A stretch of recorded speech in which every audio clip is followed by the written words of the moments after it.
Hey guys, tonight we begin with something small, something hidden, and something that, honestly, might make you glad you weren't born as a wasp. Because while most creatures face challenges at birth, few start life sealed inside a cramped cell, surrounded by walls you can't see through, with air so still it feels heavy, and a future that will demand constant movement from the moment you emerge. You've probably seen wasps darting through the air in late summer, fast, sharp, and impossible to ignore. But the truth? Being born a wasp kinda sucks. It's cramped, it's dangerous, it's a race to grow strong before something else decides your lunch. And for most of your life, you'll be working, building, guarding, hunting, with no pause and no choice. But don't worry, you're not here to sting. You're here to rest. So, before we start, take a moment to like the video, but only if you genuinely enjoy what I do here. And let me know in the comments where you're listening from and what time it is for you. It's always fascinating to see who's drifting off in different corners of the world. Now, dim the lights, maybe let the room grow still, like the inside of a quiet summer nest. Let your breath slow, and let's ease into tonight's gentle, humming journey. Together, Chapter 1, Egg in the Darkness. You do not open your eyes. You cannot, because there is no light to open them to. Your entire world is the curve of a thin, papery wall, a wall you will never see, only feel. It surrounds you in a cradle no wider than the tip of a human finger, built not by accident, but by precision. Your mother, a wasp you will never truly meet, crafted this chamber from chewed fibers, scraped from wood and bark, mixed with her saliva until it became soft pulp. She shaped it into a perfect cell, sealed from the world, then left you here, suspended in stillness. There is no air moving here. Every breath you take feels thick, warm and heavy, holding the faint scent of wood and something sweet you cannot name. You do not yet understand that this is the smell of the nest, a scent that will be etched into you, forever marking what home will mean. You float, quiet, weightless. You cannot move far, the space is too tight. Your tiny, forming body drifts in its own warmth. You have no need for hunger yet. Nutrients come from within the egg itself, a silent store of energy your mother left behind. Outside, the nest hums faintly, not with sound, but with vibration. You can feel the steps of others through the walls, faint tremors passing through your body like distant thunder in a summer sky. Each footstep is a sign you are not alone. Dozens, perhaps hundreds of siblings are here too, sealed in their own dark worlds, waiting for the moment to split their paper prisons. You will not know the danger yet, that this nest, perfect and ordered now, could be torn apart by wind, by claws, by the hunger of something far larger than anything you can imagine. You will not know that outside, the world is already warm with summer, the air buzzing with life and death. For now, there is only this: the darkness, the faint scent of wood pulp, the soft vibration of the living structure around you. And deep inside your forming body, something begins to change. Cells divide, muscles form, limbs take shape. You are becoming more than an egg. You are becoming something that will soon move, see, and hunt. The stillness of now will be the last stillness you ever know. You are not ready to leave. But time does not wait for readiness. It moves forward, cell by cell, heartbeat by heartbeat, and soon, the darkness will not be enough to hold you. Chapter 2, Cracking the Paper Shell.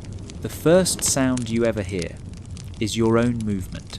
It isn't loud, not in the way wind is loud, or the hum of wings will be loud later, but it's enough to echo inside this tiny paper cell. A faint scrape, a tiny tear, the sound of yourself, breaking the only world you've ever known.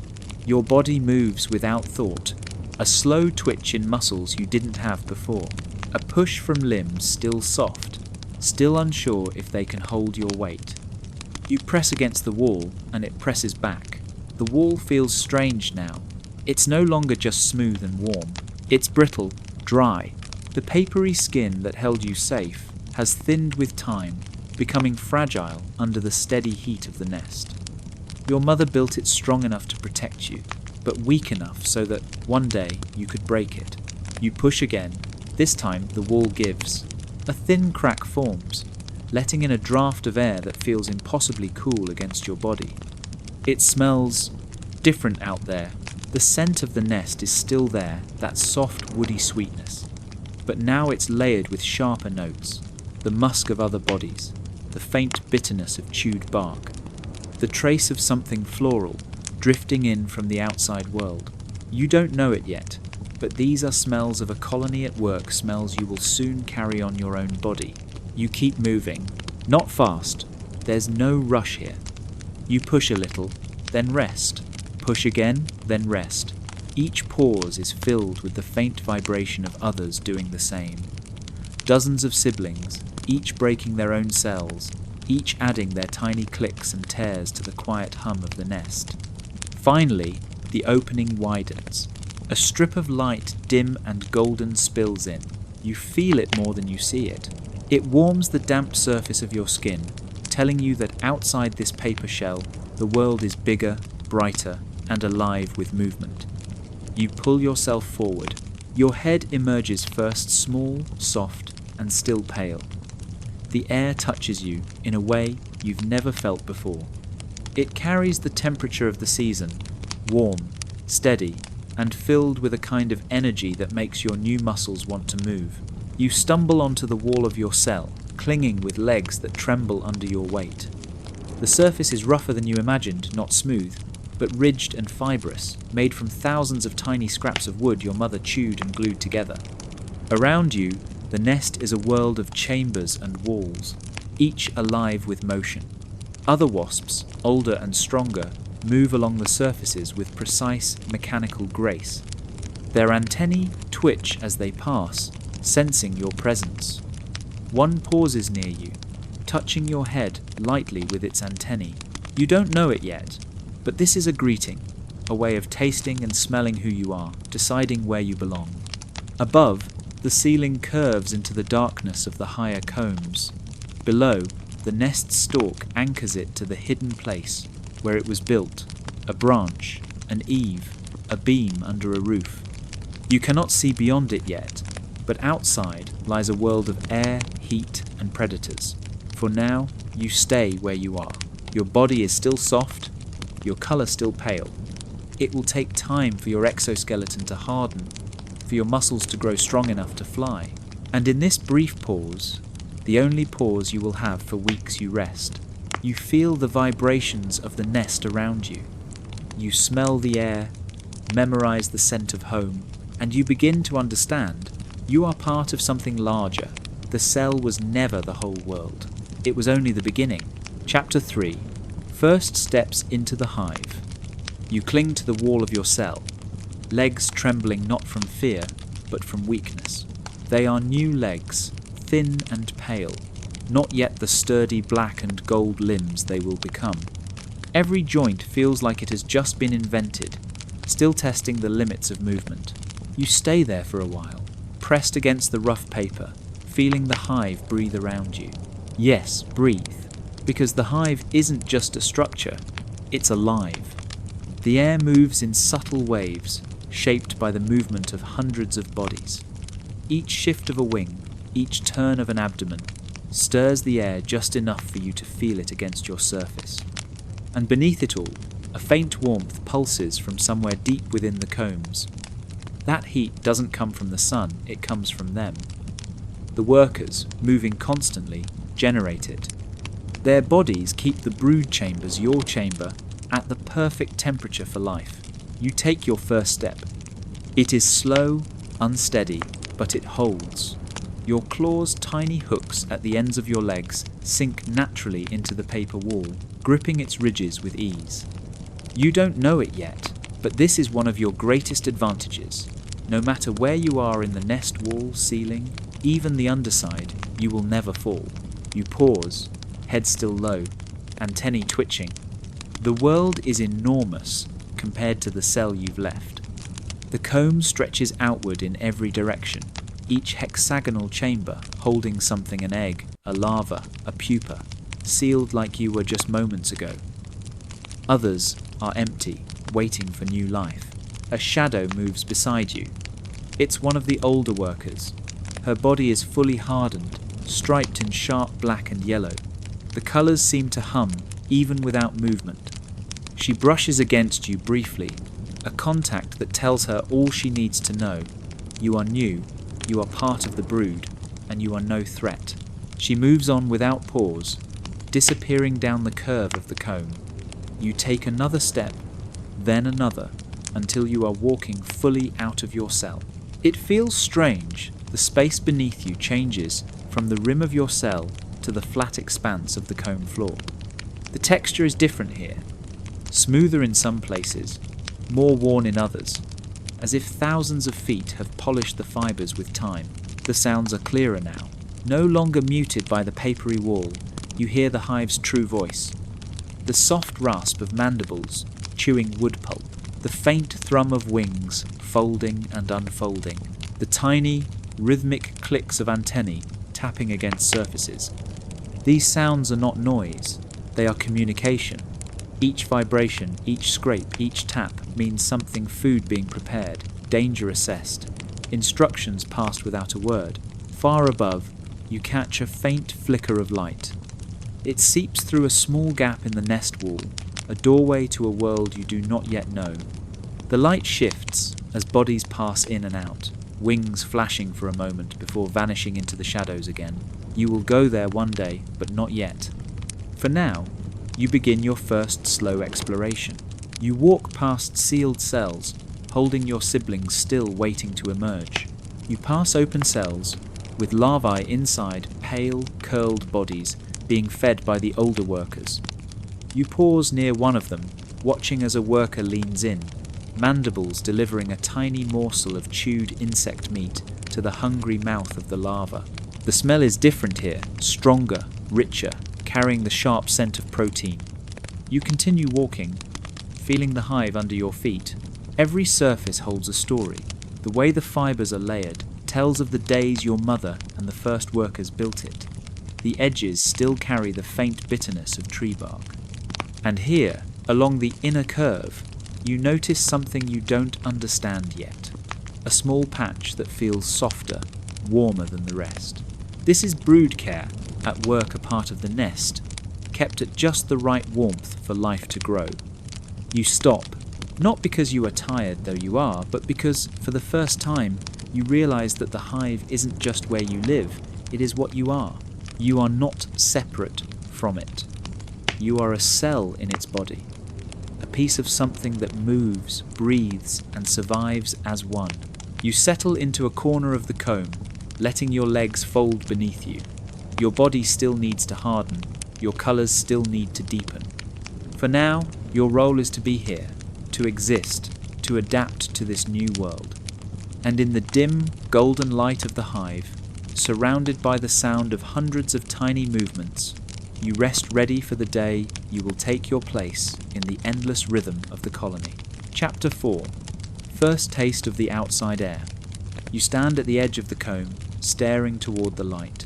It's not bright, not like the blinding glare you'll one day face beyond the nest, but it's enough to paint the air in faint silver where it filters through the entrance.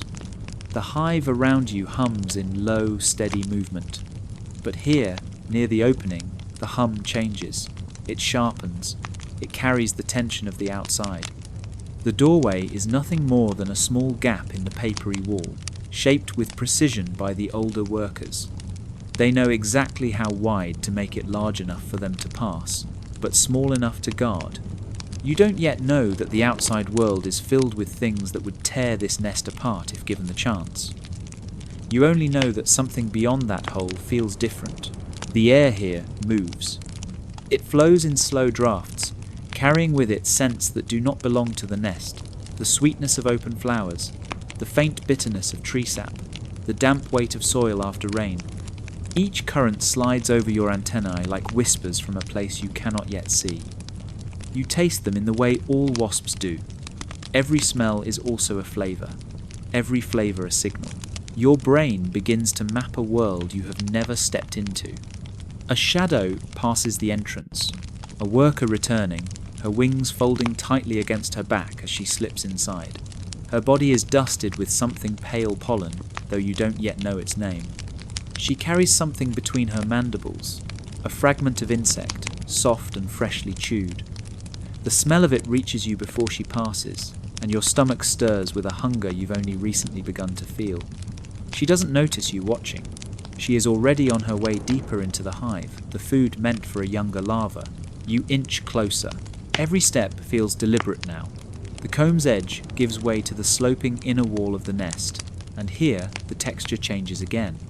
The paper is layered thicker, the walls more rigid, a barrier against claws, beaks, and teeth. Your claws grip easily, and you climb with the same instinct that guided you from your cell. Another worker approaches from behind, moving fast. She doesn't slow as she reaches the entrance. She bursts into the light, wings snapping open in a sharp, sudden sound. The movement stirs the air against your body, and for a brief moment you feel the outside rushing past you, a mix of warmth and coolness, freedom and risk. You pause at the very edge, head tilted toward the opening. Your antennae stretch forward, reaching for more of that strange, shifting air.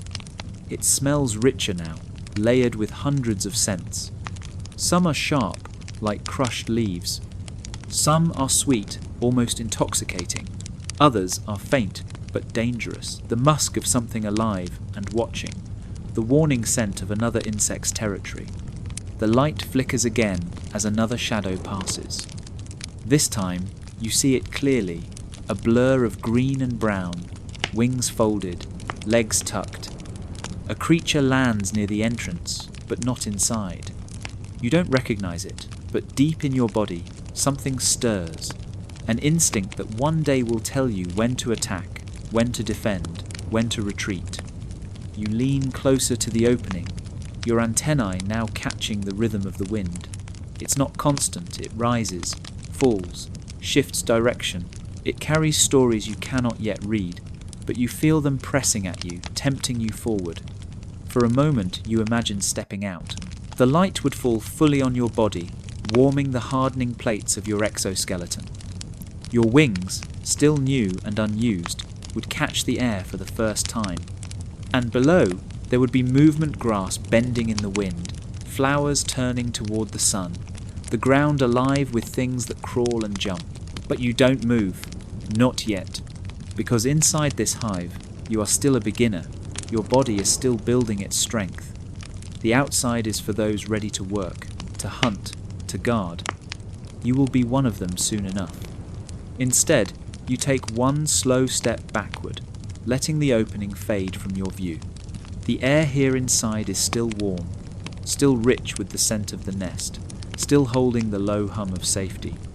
You retreat into it, antennae folding slightly as you settle against the comb's edge again. There will be a day when you burst through that gap without hesitation, when the sunlight hits your eyes for the first time and the wind lifts you higher than you thought possible. But tonight, your world is still paper walls and shared warmth, still the heartbeat of the hive under your feet. And so you wait, learning the air one faint draft at a time, until the day your place is no longer here inside, but out there. Chapter 5. First Flight. You are at the threshold again. This time, you do not stop. The air beyond the gap is alive not in the way the hive is alive, with its steady hum and patterned movements, but with something wider, wilder. It pulls at you, warm and restless, carrying the scent of 1,000 things you have never touched. You step forward until your front legs touch the lip of the entrance, your body angled toward the unknown. Behind you, the nest is a wall of muted sound. You can feel its vibration through your legs, the busy rhythm of workers building, feeding, guarding. Out here, the vibration fades, replaced by something softer, the constant sigh of the wind moving through leaves, grass, and open space. You open your wings. They have been with you since you left your cell, pressed flat and unused, their thin membranes folded neatly against your back. Now they catch the light for the first time. Delicate sheets stretched between fine veins, so thin that sunlight filters through them in faint gold. The movement is awkward at first. Your wing muscles, strong but untested, pull and release in small, shaky bursts. The air pushes back, sliding over the surface of your wings like water over stone. You try again, faster this time, and the sound changes no longer a faint rustle, but a clear, sharp hum that vibrates through your body. You lean forward, and the ground drops away. The first lift is clumsy. Your legs scrape the nest's edge as your wings drive down hard, pushing the air beneath you. For a moment, you hover suspended between the pull of the earth and the strength of your wings. Then instinct takes over. Your muscles adjust, the rhythm smooths. You rise. Below you, the nest curves into a perfect dome, its layered paper shimmering in the sun. It looks smaller than you imagined, its entrance barely a slit against the light. Beyond it, green stretches in every direction, blades of grass towering like trees, their edges catching the wind and bending in slow waves. The air feels different up here, cooler, faster. It wraps around your body, pressing against your head, sliding under your legs. You can taste everything it carries, the sweetness of nearby flowers, the faint dust of dry soil, the sharp tang of sap where a tree branch has broken. Each scent is a signal, a thread in a web of invisible trails you will one day learn to follow without thought. You turn, not with your head, but with your whole body. Your wings adjust in perfect balance, one side slowing as the other speeds, tipping you in a slow arc. The ground below shifts with your movement patches, of sunlight and shadow crossing in patterns that change with the wind. It's not silent out here. The air itself carries sound, the thin hiss of wind through grass, the dry rasp of leaves brushing together, the quick, irregular beats of other wings in the distance. Somewhere close, something chirps in short bursts. Farther away, a low, steady call repeats over and over, echoing through the open space. You fly higher. The light brightens, the ground pulling away until the nest is only a shape among the grass. From here, you can see more splashes of colour scattered among the green. Yellow, purple, white flowers. Each one a source of nectar and pollen, each one a station on the endless map of a wasp's working life. The air pushes at you harder now, but your wings hold steady. You feel the strength in every beat, the deep pull of muscle from your chest, the crisp release as the wing snaps down and lifts you again. The rhythm becomes a part of you, each movement feeding the next, until flying feels as natural as walking once did. You dip lower, letting the tips of the grass brush your legs. Tiny insects scatter at your approach, their movements quick and erratic. You do not chase them, not yet. This flight is not for hunting. It is for learning the air, learning the space between here and the ground, between the nest and the world. The wind shifts, and your body shifts with it. You angle your wings to catch the new current, feeling the lift change under you. For a moment, it feels like falling, but your legs tuck in tighter, your wings adjust, and you find the balance again. You circle once, twice, letting the nest come back into view. It stands steady among the grass, the entrance still guarded by a pair of workers. One tilts her head upward, tracking you as you descend. You slow your wing beats, feeling the ground rise toward you. Your legs touch the paper edge, claws gripping the familiar texture. The hum of the hive returns, sliding into your body like a heartbeat you had almost forgotten. You fold your wings against your back, the sunlight fading as you step inside again. Your first flight is over. The air has touched you, the world has shown itself, and the next time you leave, you will not return so soon. Chapter 6. First Hunt. The air feels different today. Not lighter, not heavier, just charged. It's as if the currents are carrying something invisible, something that calls to you without words. You step toward the entrance of the nest, the familiar hum of your colony steady behind you. Workers move past you with purpose, some carrying tiny bundles of wood pulp for building, others returning with droplets of nectar held tight between their jaws. But your steps are slower. You are not leaving to build. You are not leaving to drink. You are leaving to hunt. You reach the lip of the entrance and wait, letting the air move over your body. Every shift in the wind brings a new thread of scent, faint, layered, each one telling a story. Some are warm and sweet, flowers releasing their fragrance to lure visitors. Others are sharp and earthy, the smell of soil after being disturbed, a signal of small creatures moving close to the ground. There, a new scent. Warm, animal, alive. It's faint, but it pulls at you like gravity. You step into the light and open your wings. The air catches them instantly, the hum vibrating through your body as you lift away from the nest. The world unfolds beneath you in slow movement, tall grass bending with the wind, small shadows darting between stems, patches of soil exposed where something has disturbed the earth. You bank to the left, following the thread of scent. Your body tilts without thought, each wing adjusting by instinct. As you move farther from the nest, the noise changes. The steady hum of your colony fades, replaced by the layered sounds of the open world, the deep, constant drone of distant insects, the sudden snap of a twig under something larger, the high-pitched buzz of wings not your own. The scent sharpens. You slow your wing beats, hovering in place, letting the air bring it to you. It's close now, close enough that you can taste it. A small green leaf trembles below you, not from wind, from movement. You lower yourself slowly, each wing beat quieter than the last, until the ground is near enough to send its warmth up through your legs. And then you see it. A caterpillar. Its body is long and segmented, covered in fine hairs that catch the light.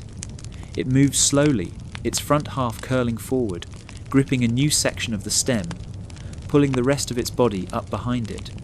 Its mouth works methodically, slicing away tiny pieces of the leaf. You hover just above it, your shadow slipping over its back. It does not notice. Your legs extend, ready to grasp. The front pair point forward. The middle and back pairs brace to hold steady when you make contact. The air between you narrows into a tunnel, just you and the prey. Your vision sharpens, your body tilts forward, and in a single, precise movement, you drop. Your claws hook into its sides, locking you to its soft body. The caterpillar thrashes, curling and twisting, but your grip is unshakable. You feel the resistance in every muscle, the push and pull of its strength against yours. Your jaws open. The first bite is not to eat, it is to still. You clamp down behind its head, your mandibles sinking in, severing control.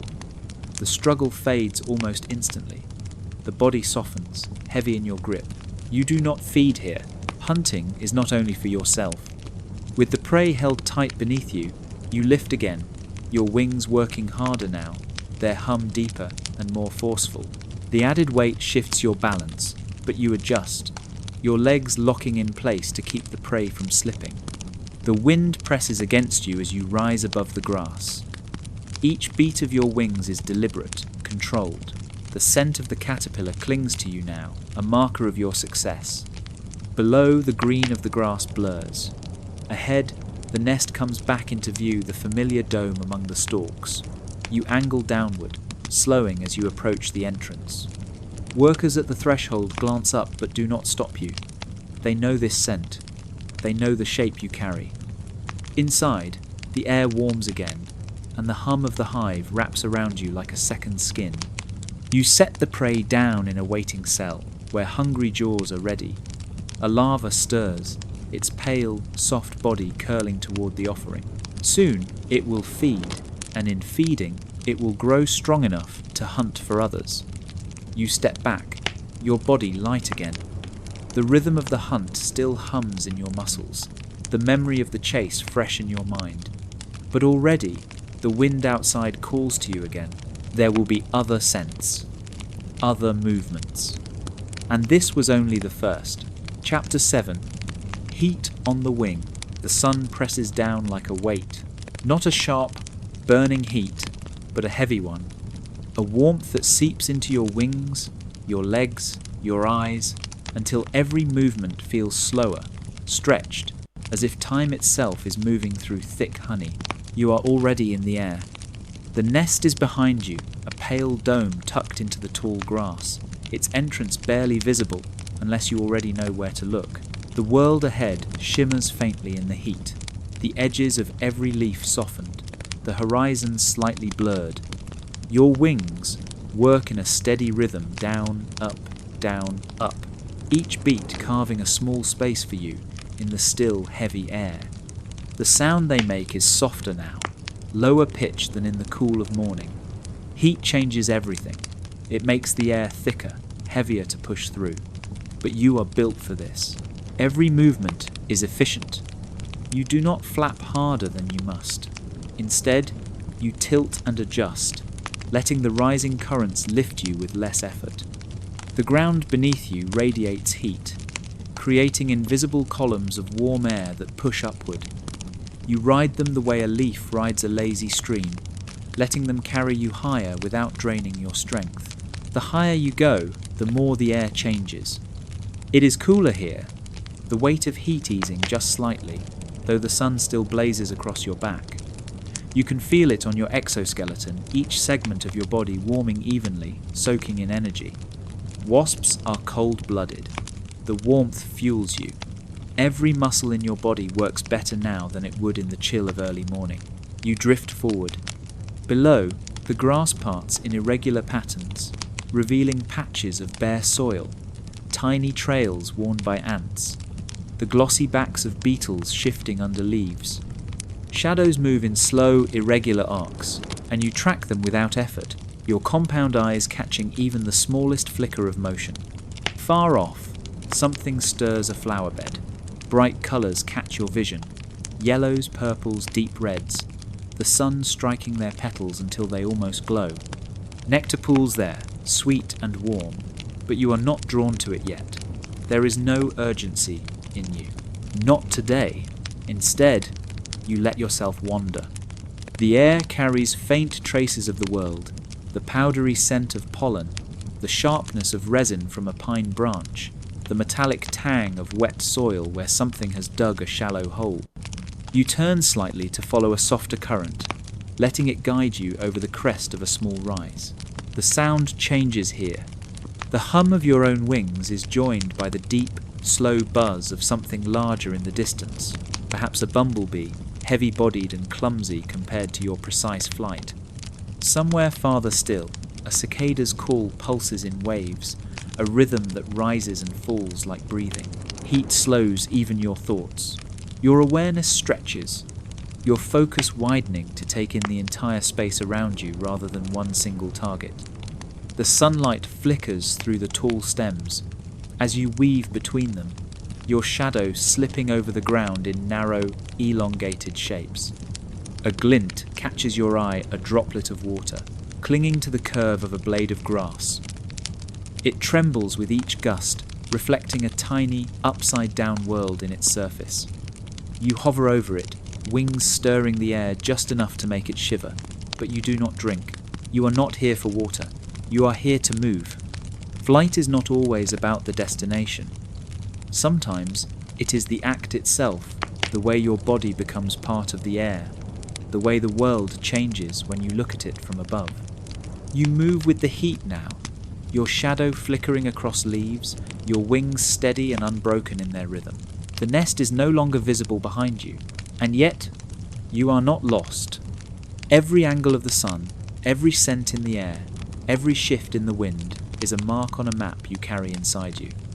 You could turn back without thinking, finding your way home by 1,000 invisible signs.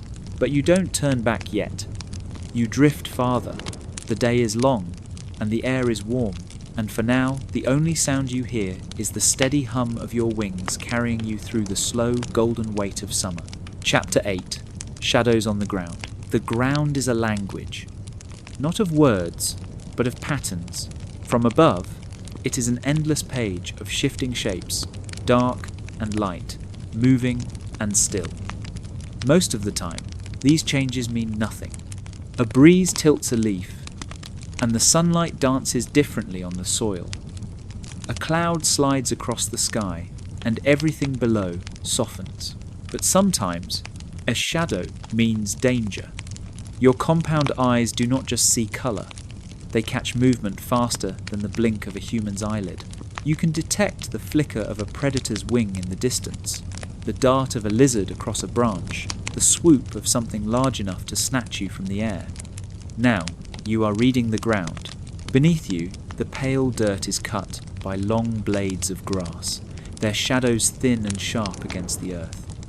Between them, wider patches of shade form where taller plants block the sun. At first, nothing seems out of place, but then there, a shape moves differently from the rest. It is not the lazy sway of a leaf or the random flick of a stem. This shadow is quick, smooth, too precise to be the wind. You tilt your wings, hovering just high enough to watch without committing to a direction. The air here is warmer, close to the soil, heat radiating from the ground in invisible waves. You can feel the difference in temperature against your antennae, and it tells you something alive is nearby. You angle slightly left, tracing the edge of the shade. Your vision, though made up of thousands of tiny lenses, has a single clear priority now. Find the source, and then you see it. Not clearly, not all at once, but enough. A spider, its body pressed flat against the stem of a plant, waiting for something to pass within reach. Its legs twitch almost imperceptibly, testing the vibrations in the air.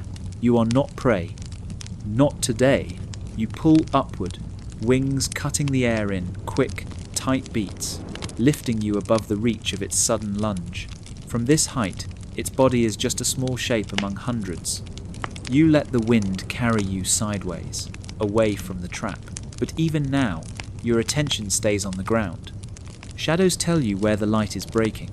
They show you which paths are open and which are hidden. A wasp cannot afford to ignore them because danger often arrives as a shadow before it arrives as a strike. You drift forward again. The earth below changes texture.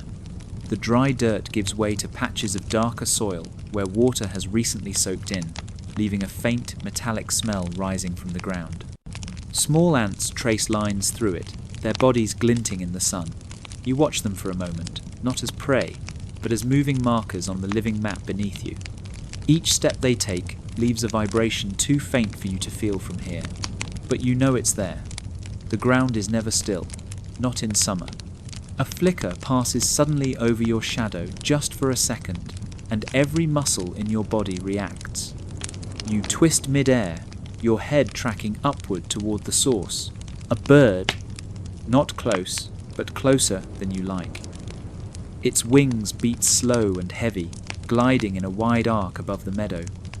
It is not hunting you specifically, but it could. The thought is enough. You drop lower, moving into the broken patterns of shade, where your shadow is swallowed by a dozen others. Here, among the grass stems, you are harder to see. The bird passes overhead without changing its flight, and the danger drifts away with it. The ground quiets again, the sunlight returns to its normal rhythm, and you keep moving, not in panic, but in the steady, measured flight of something that understands every shadow could be a warning or nothing at all. Chapter 9. The Scent of the Hunt. The air changes before you see anything. It is not a sudden change, not a shock, not a wall of scent hitting you all at once, but a gradual, invisible thread that begins to pull at your attention. Your antennae catch it first. The molecules drift up in tiny waves from the ground below, rising into the still heat. It is the smell of life. And not just life, the kind of life that could feed you. Your flight slows. Wings adjust into a steady hover, letting you pivot in small, careful circles. You taste the air with every sweep of your antennae. The scent has weight now, a thickness you can track like a path in your mind. You lean into it. The world shifts around you as you follow, moving from the open brightness of the meadow into a patch of taller plants. The stems here are thicker, their leaves holding pockets of cooler air in the shade. The smell grows stronger. And then, there. The movement is almost nothing, a slight ripple on a stem, a faint shift in how the sunlight bends across a leaf, but your eyes catch it. The hairs on your legs register the faintest tremor in the air. A caterpillar, fat, soft, feeding without urgency, its head swaying gently as it scrapes along the edge of a leaf. You hover above it. The instinct is immediate to strike, to hold, to sting.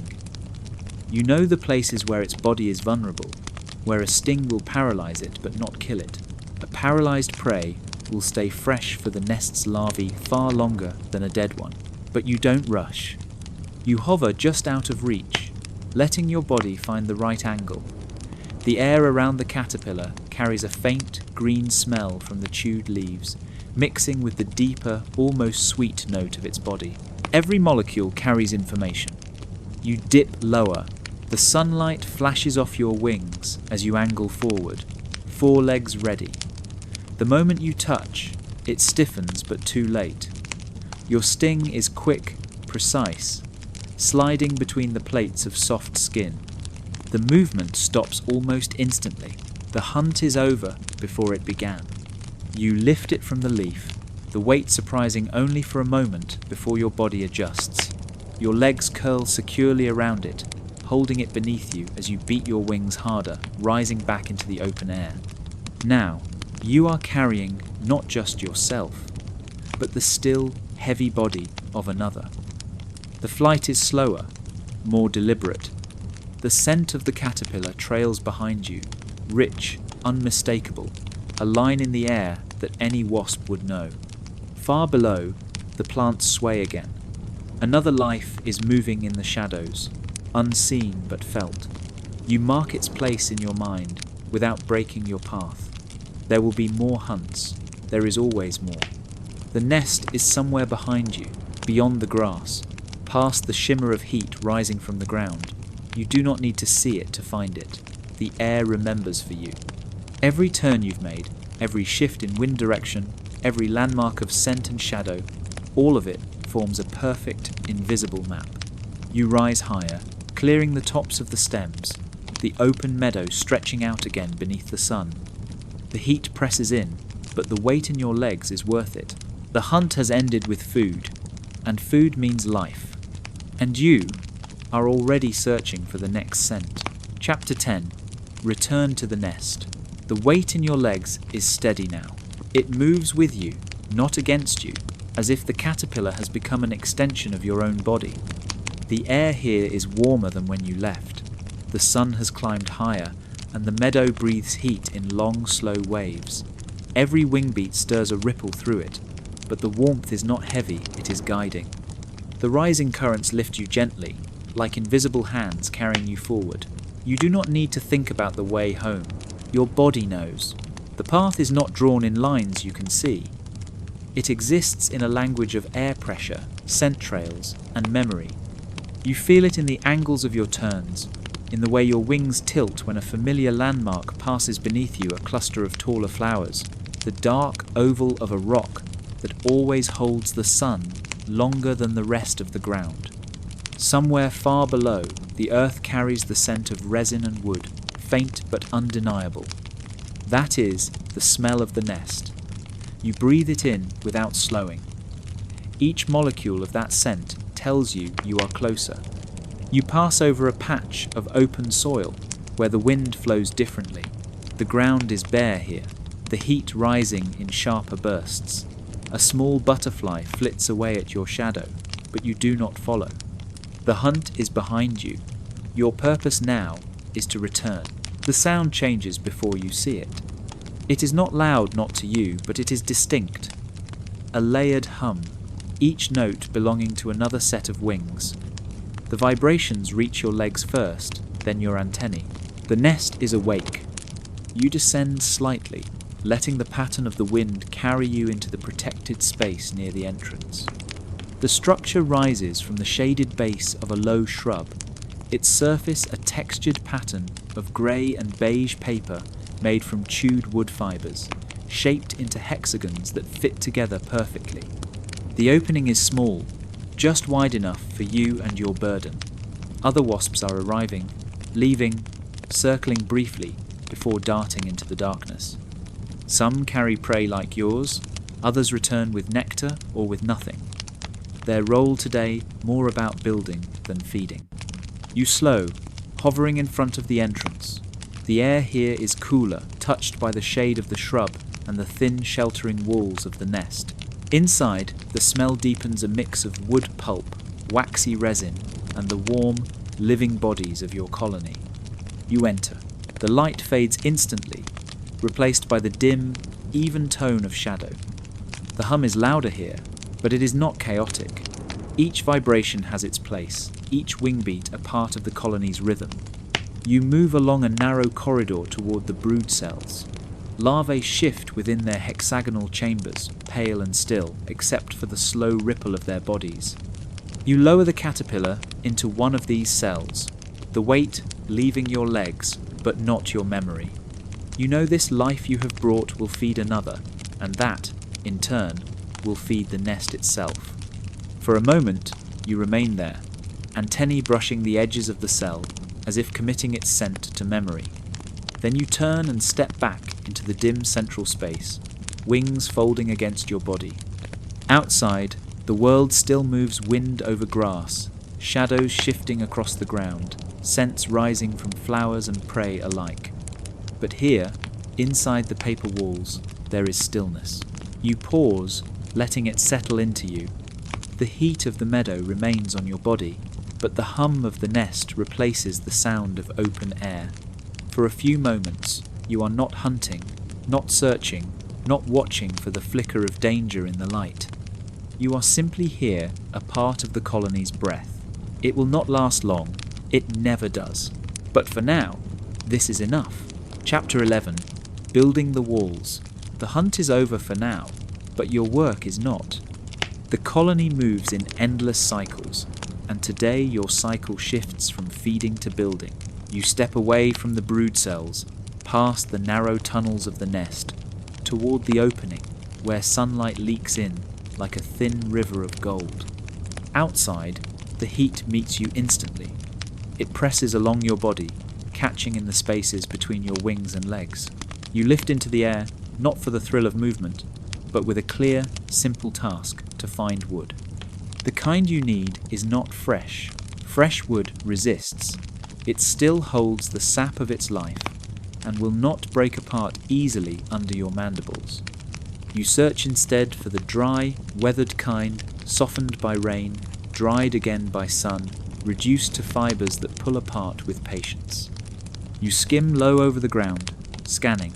The scent you follow is not as sharp or sweet as prey. It is faint, dusty, almost hollow. It comes from fence posts warmed in the sun, from old tree bark peeled by wind, from twigs left to fade into the soil. You find it in the shadow of a leaning branch, half buried in grass. The wood is pale, the grain loosened into ridges that catch under your feet. You land lightly, folding your wings against your back. The first bite is always testing your mandibles press in, scraping away a thin layer. It crumbles easily. You bite again, deeper this time, peeling away fibres in slow, deliberate strips.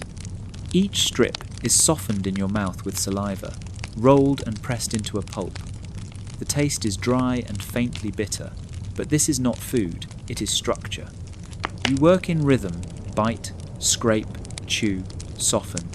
The fibres fold together, becoming something new. When the pulp is ready, you lift into the air again, the small ball of material held between your mandibles. The flight back to the nest is shorter than a hunt. You know the way without thinking, carried by the same invisible map you use for everything, a memory of scents, wind patterns, and the feel of the air against your body. At the entrance, the hum of the colony grows louder. Other workers pass you, some returning with nectar, others with their own pieces of wood. You step inside, the light falling away once more. The cell you are building is not for you. It will never be for you. It will be for the next generation, a place to shelter the soft, pale bodies of larvae until they are ready for their first flight. You press the pulp into the edge of a wall, mandibles shaping it to fit seamlessly with the others. The edges blur, no sign of where the old wall ends and the new begins. You work slowly, pressing and smoothing until the curve is perfect. The smell of the fresh pulp mingles with the deeper scent of the nest-warm bodies, stored food, and the faint sharpness of resin from other materials. When this wall is done, there will be another and another after that. The nest is never finished. It grows as the colony grows, expanding outward in slow, precise circles. You step back, wings half open, and let the hum of the walls settle into you. It is a quiet sound, but it travels through the fibres like a heartbeat. The nest is alive in ways beyond its inhabitants. Each wall, each cell, each bridge of chewed wood holds the memory of hundreds of flights, thousands of bites, countless hours of work. Outside, the wind shifts. A change in the air calls you again. You turn toward the opening, ready to leave for another strip of wood. The building never stops, and neither do you. Chapter 12. Guarding the entrance. The work shifts again. Not hunting, not building. Now, you watch. The entrance is a single opening in the paper walls, small enough to defend, large enough to let the constant flow of your sisters move through without collision. Every one of them knows their role, but the moment you take your place here, the rhythm changes. You stand just inside the shadow, where the light from outside meets the dimness of the nest's interior. Your legs anchor into the ridged floor, claws curling slightly for grip. Your antennae extend forward, sweeping the air in slow arcs. Each movement beyond the nest sends a signal, the shift of grass in the breeze, the glint of a wing passing through sunlight, the vibration of another body landing on a stem nearby. Most of it is nothing. Harmless. The wind, the passing of time, but you do not assume. Guarding is a practice in stillness. Stillness in the body, but not in the mind. You measure every scent. The familiar scent of returning workers is easy, warm, layered with the faint musk of wood pulp or the sweet trace of nectar. They pass you without pause, and you step aside instinctively, letting them cross the threshold. Then there are the scents you do not know, sharp, alien, carrying the heavy oils of other insects, flies, ants, hornets. Those scents do not pass. You remember the last hornet. It came fast, shadow breaking the light before the hum reached your antennae, larger than you, with jaws strong enough to tear through the paper walls. You were not alone that day. 3 of you met it before it touched the entrance, legs locking, mandibles striking, wings thrashing until the hornet twisted away, tumbling into the grass. Guard duty is not all battles. Most of it is waiting. The heat outside rises and falls. Shadows move across the ground. A small spider dangles from the shrub above, dropping down on a silk line until the breeze sways it away. You do not move. It will not enter here. When the wind shifts, you feel it in the membranes of your wings before your antennae catch the change in scent. Drier, carried from far off. It is the smell of cut grass and soil turned by claws or paws. Mammal, large. The vibration of its steps moves faintly through the ground, a deep thump spaced in slow intervals. You wait until it fades, disappearing into the hum of the meadow. The hours pass without measure. The light outside tilts, turning warmer. The air cools slightly, but the pace of the colony does not change. Arrivals, departures, the constant transfer of food and material. This flow is the heartbeat of the nest. You will not guard forever. Another will take your place, and you will return to the work of flight. But for now, you hold the threshold. Every moment you stand here, the walls behind you remain safe. Every breath of air that passes your antennae tells you the nest still lives. This is your stillness, and stillness, too, is part of survival. Chapter 13. The heat of the meadow. The meadow is different now. Not because it has changed, but because the sun has reached its highest point. Heat is no longer something you notice in passing. It is everywhere, in the air, in the ground beneath your feet, in the very walls of your nest. When you step outside, it presses against you like a second skin. The light is no longer gentle, it is thick, almost physical. Each wing beat feels heavier, not from strain, but from the weight of the air itself. You rise slowly, letting the heat fold over you. There is no rush. Midday is not the time for fast flights or reckless hunts. The prey hides now, retreating into shaded spaces. Flowers droop under the weight of the light, petals curling in on themselves as if to keep something safe inside. From above, the meadow is a patchwork of gold and green, but when you lower yourself, the world shifts into detail. Blades of grass shimmer faintly, each holding a thin line of moisture deep inside that will last until evening. Ants move in straight, unbroken lines toward a hidden nest entrance. Beetles cling to stems, their shells reflecting the sun like small fragments of bronze. You are not here to chase anything. You are here to move slowly, to let your senses sweep the heat-heavy air and gather what it carries. The smell is different at this hour. In the morning, it is sharp and green, cut through with the sweetness of open blossoms. Now, it is softer, almost muted, with a faint dryness underneath. The nectar that remains has thickened. The wood fibres you will need later have warmed, making them easier to strip. You pass over a cluster of flowers, pausing for a moment to taste. The nectar is warm on your tongue, thicker than before, clinging as you swallow. Not enough to fill you, but enough to mark this spot in memory for another visit. A faint vibration reaches you, not the low hum of your own kind, but something slower, deeper. A bumblebee, moving between blossoms, wings beating at a pace so unhurried it seems almost still. You pass each other without acknowledgement, the invisible boundaries of your worlds respected. Below, the soil cracks in places where the heat has drawn away its moisture. Tiny movements catch your eye, minute shifts in the dust, as smaller insects burrow down, searching for cooler air. You do not follow. You are not here to dig. The air moves differently now, not in the playful currents of morning, but in long, steady waves that rise from the earth. You hover briefly, feeling the heat rise around you, wrapping up along your legs, chest, and wings.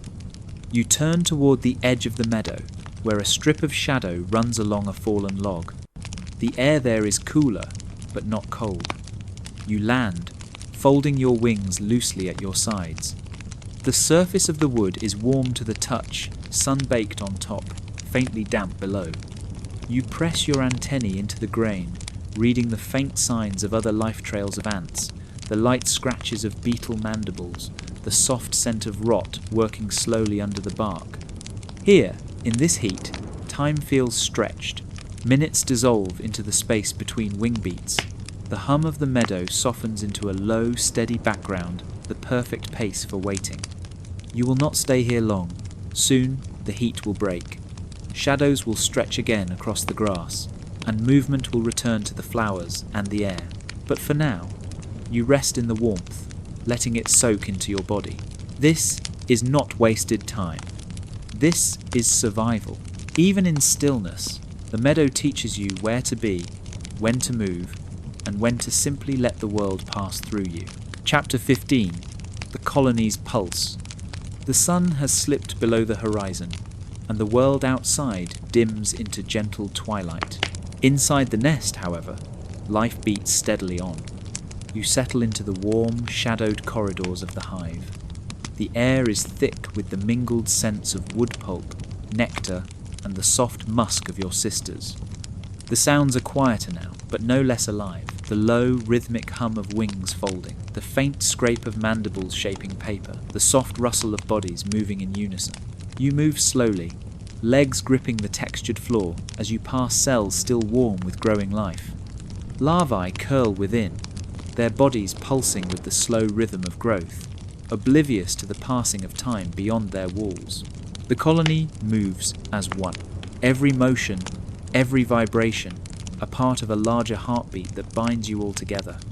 Near the centre, a group of workers tends to the queen, You do not approach, but you feel the power she holds, a presence felt more than seen.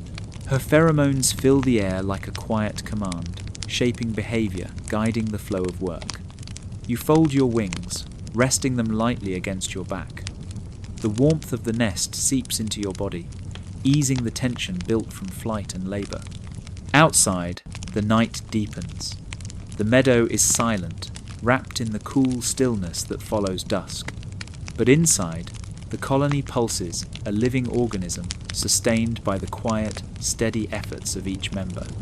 You breathe in the scents, feel the vibrations, and know you are part of something greater than yourself. For now, rest is yours. Chapter 16, Nightfall Vigil. The light fades slowly, pulling the world from gold into deepening shades of blue and grey. Inside the nest, the pulse remains steady, but you sense a shift subtle, quiet, undeniable. The hours of bustling warmth give way to the cool stillness of night. The hum softens, the movement slows, and the colony begins to settle. But the night is not without its dangers. The dark carries threats silent, unseen that the nest must always guard against. You take your place again near the entrance, legs gripping the paper floor with quiet strength. Your antennae sweep the air, tasting the cooler breeze that slips through the gap, listening for the faintest disturbance. The shadows here deepen, but your eyes catch every flicker, every subtle shift in the air. The night watchers are fewer, but their vigilance sharpens. The occasional wingbeat passes through the dark, a reminder that though the colony rests, it never truly sleeps. You breathe in the sense of dusk, the earth cooling, the faint trace of distant flowers, and the unmistakable musk of the nest itself. A small movement catches your attention, perhaps a moth brushing close to the entrance, or a wandering ant testing the edges of your world. You watch, still and steady, ready to respond if needed, but knowing that for now, the night is calm. The colony's heartbeat slows, but it does not stop, and neither do you. In this quiet vigil, you are both guardian and witness, a silent keeper of the threshold between day and night. Chapter 17, The Quiet Hours.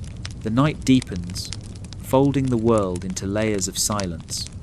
Inside the nest, the hum has softened to a distant murmur, like the slow pulse of a heartbeat felt through thick walls. You rest quietly, wings folded, legs tucked beneath your body. Your antennae sweep gently, not out of alertness, but habit, a soft, rhythmic motion that soothes rather than sharpens. Around you, the colony breathes as one. Larvae nestle in their cells, bodies curled and still, growing slowly in the dark warmth. Older workers lie quietly, their muscles relaxed but ready, suspended between rest and readiness. The paper walls seem to breathe with you, expanding and contracting with the subtle shifts in air pressure as the temperature shifts. Outside, the cool night air whispers against the nest's surface, carrying faint scents of damp earth and distant flowers.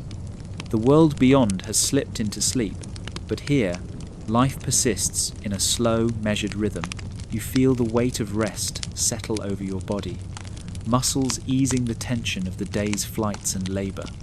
Your mind drifts in the quiet, carried on a gentle tide of darkness and warmth. Time seems to slow, stretching the moments between breaths. Every sensation softens the faint rustle of wings, the whisper of air through the nest, the steady pulse of your own heartbeat. You are part of this stillness, and it is part of you. In this quiet hour, the colony gathers strength. Tomorrow will come with its own demands, hunting, building, guarding, but for now, there is only rest. You sink deeper into this calm, letting the darkness cradle you. The nest's heartbeat slows to match your own, and as you drift towards sleep, you carry with you the knowledge that you are safe, sheltered, and ready. Chapter 18. Dawn approaches. The darkness begins to thin, not all at once, but in slow, tender waves. Outside the nest, the first light seeps through the sky, a faint glow softening the edges of the world. It is cool and gentle, like a whispered promise. Inside, the colony stirs. The hum returns, low and steady, like a slow breath awakening after a deep sleep. You stretch your wings, feeling the subtle stiffness from rest loosen with each gentle movement. The air carries a hint of warmth now, mingling with the cooler night scents still lingering. Your antennae twitch, tasting the shift, a new scent, weaving through the familiar tapestry of the nest. Dew on leaves, fresh pollen, the earth warmed by early sun. Movements ripple through the walls. Larvae stir in their cells, stretching soft limbs. Older workers begin to stir, antennae tapping gently against the paper walls. The hive breathes again. You take a tentative step forward. The floor beneath your legs feels firmer, the air clearer. The nest is no longer a quiet cocoon, but a living, breathing world ready to burst into motion. Outside, the light grows brighter, shadows shorten, and the meadow awakens with it. The scents you sense now carry the energy of a new day. The sweet sharpness of blooming flowers, the earthy freshness of damp soil, the faint hum of distant wings. Your wings catch the soft light, membranes translucent and glowing with the promise of flight. You ready yourself, muscles tightening gently, poised between rest and action. The world awaits, and so do you. Chapter 19. Morning Flight. The air is crisp, tinged with the faint sweetness of dew and blooming flowers. You lift from the nest with calm certainty, wings unfolding smoothly, catching the soft light of the rising sun. Every beat of your wings carries freshness, a renewed energy pulsing through your muscles. Below you, the meadow stretches out like a quilt of green and gold, shimmering gently under the morning light. The scent trails you follow are sharper, now vibrant, with the promise of nectar and movement. You glide low, wings steady, scanning the world anew. A cluster of flowers beckons, petals open wide to greet the day. You hover, antennae reaching out to taste the air, sensing the nectar pooled at their centers. The soft brush of pollen clings to your legs as you feed, the delicate grains sticky and sweet. You pause, suspended in the quiet hum of morning, feeling the balance of flight and stillness. Around you, the meadow awakens, fully insects stir, leaves rustle in gentle breezes, and sunlight dances across every surface. Your journey has just begun. Chapter 20. Nest Life Resumes. The nest is alive again. A steady chorus of wings, footsteps, and soft clicks fills the air, an intricate symphony that only the colony knows how to play. You move through the narrow corridors, your legs gripping the textured paper floor as the hum of your sisters surrounds you. Every surface vibrates with purpose. Workers carrying food, builders shaping fresh pulp, guards patrolling the edges.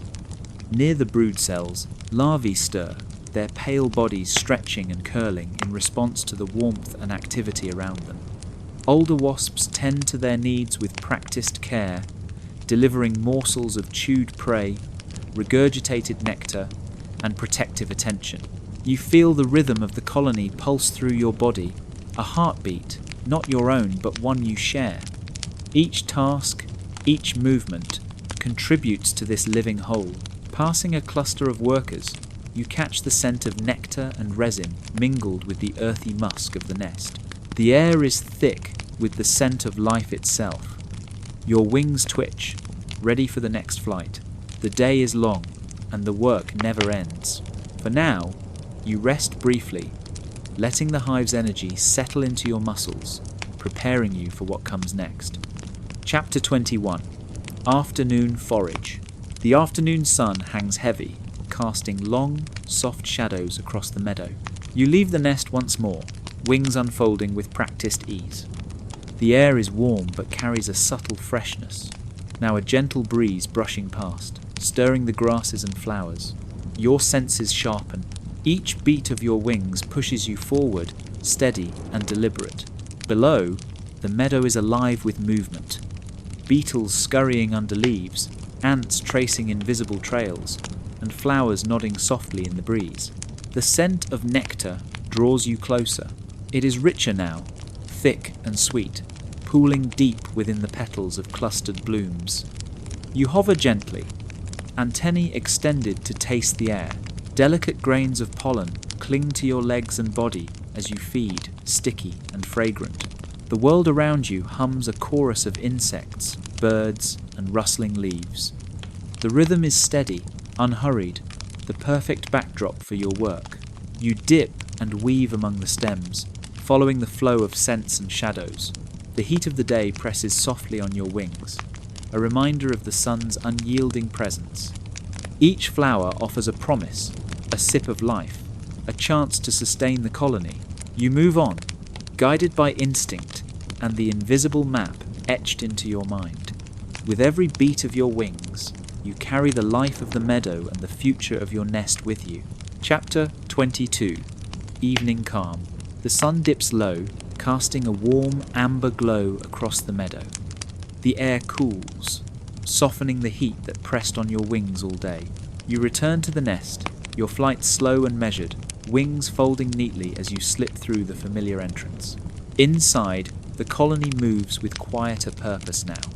Workers finishing last tasks, larvae settling into their cells, and guards standing watch with steady vigilance. You feel the shift in energy, a gentle ebb from the busy pulse of midday to the soft cadence of evening. The walls of the nest hold warmth still, cradling the life within like a slow-burning ember. You pause, folding your legs beneath you, antennae brushing lightly against the paper walls. The hum around you softens into a lullaby, a rhythmic, soothing sound that wraps the colony in calm. Outside, the meadow fades into shadow, the last light slipping away beneath the horizon. And inside, you rest, cradled by the steady heartbeat of the hive, readying yourself for the night's quiet vigil. Chapter 22. Evening Calm. The sun dips low, painting the sky with soft hues of amber and rose. The air cools gradually, and the heat that clung to your wings all day begins to lift, replaced by the gentle caress of a settling breeze. Your flight back to the nest is slow, deliberate, each beat of your wings measured and calm. The familiar entrance appears ahead, a small, welcoming gap in the papery walls, framed by the lingering warmth of the day's light. You glide inside, folding your wings close to your body, the quiet hum of the colony washing over you like a soft blanket. Around you, the nest breathes with quieter purpose. Workers move with slower steps, tending to the last tasks of the day, feeding larvae, shaping paper walls, cleaning the chambers. Larvae curl into gentle spirals, their soft bodies pulsing slowly in the warm darkness, nestled safely in the cells you helped build and protect. The guards at the entrance remain alert, their antennae sweeping the air with quiet vigilance, ready to defend the colony even in this peaceful hour. You settle into a corner, legs folding beneath you, antennae brushing the textured walls. The hum around you softens to a lullaby, a rhythmic, soothing sound that wraps the hive in calm. Outside, the meadow fades into shadow, the last rays of sunlight slipping beneath the horizon, and the world grows still. Inside, you rest, held gently by the steady heartbeat of the colony, readying yourself for the coming night and the quiet vigil it will bring. Chapter 23. Night Whispers. The nest settles into darkness. A soft, quiet stillness drapes over every wall and chamber. The hum fades to a gentle murmur, like a whispered secret shared among the colony. You feel the slow, rhythmic pulse of the hive, a heartbeat beneath the paper walls, steady and calm.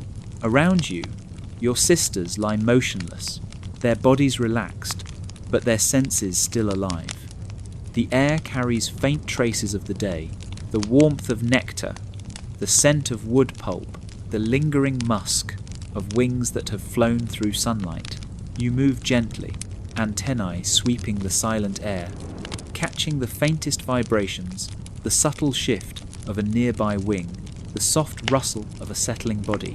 Outside, the world is still. The meadow sleeps under a blanket of stars. its shadows deep and quiet. Inside, the hive breathes slowly, a living organism wrapped in night's embrace. You fold your legs beneath you, your wings resting lightly against your back. Your body feels heavy with rest, yet your senses remain alert in their gentle way. The night whispers around you, a lullaby of subtle sounds and soft scents. And as you close your eyes, you carry the rhythm of the hive with you, drifting deeper into the calm, ready to awaken with the dawn. Chapter 24. The First Light. The darkness thins. A pale glow seeps through the walls of the nest, soft and tentative, like the first breath of a new morning. You stir slowly, senses awakening in tandem with the light. The air grows warmer, carrying the subtle sweetness of dew-kissed flowers and fresh earth. Around you, the colony begins to shift. A gentle rustle here, a soft wing beat there. The hive's heartbeat quickens with the promise of the day. Your antennae stretch forward, tasting the new scents that fill the air. Pollen drifting on a faint breeze, the clean tang of moist wood, and the unmistakable aroma of your sisters stirring beside you. You extend your wings, feeling their membranes catch the gentle light. The muscles in your chest flex with renewed energy, ready to carry you through the day's tasks. Outside, the meadow brightens, bathed in the soft gold of early sun. Shadows shrink and retreat as warmth spreads across the grass. The nest hums with life, a living, breathing sanctuary, preparing to welcome another day. You take your first steps forward, ready to join the endless rhythm of flight, work, and survival once more. Chapter 25. The Endless Cycle. The day flows on, an endless rhythm of movement, purpose, and life. You are part of something vast and ancient, a single thread woven into the fabric of the colony. Each flight, each hunt, each moment of rest connects you to the whole, a living, breathing harmony of wings and whispers. The nest surrounds you still, its walls a soft cradle of paper and warmth, holding the promise of safety and belonging. You feel the hum of the hive in your veins, a steady pulse that will carry you through every rising sun and setting moon. And now, as the world slips toward quiet, you fold your wings and settle down. The darkness returns, soft and deep, inviting you into rest. You are safe, you are whole, you are home, and in this gentle stillness, you drift, carried by the endless cycle of life, peaceful and free. Thank you for joining this journey through the life of a wasp. If you found this experience informative and relaxing, consider liking the video. Leave a comment letting us know where you're listening from and what animal you'd like to explore next. Subscribe to stay updated on upcoming immersive animal POV stories. We look forward to bringing you another detailed life experience soon. Good night.